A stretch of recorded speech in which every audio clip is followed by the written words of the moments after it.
நீ போடுற சாப்பாடை முதல்ல நிப்பாட்டுன்னு பேசணும்.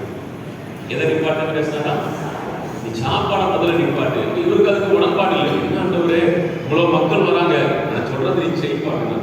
அப்ப உடனே என்ன பண்ணிட்டாரு அப்படின்னா ஆண்டவர் சொல்லிட்டாரு, அடுத்த மாசமே இதை நிப்பாட்டியாச்சு, சாப்பாடை நிப்பாட்டியாச்சு. ஆயிரக்கணக்கில் வந்த ஜனங்கள் இப்ப எத்தனை பேர் தான் வராங்க?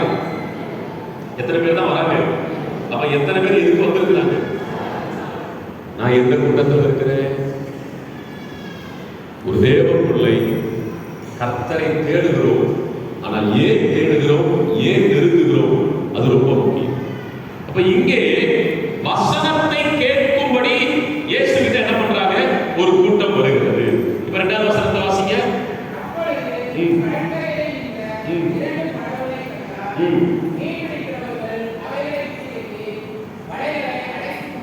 இப்ப கவனிங்க,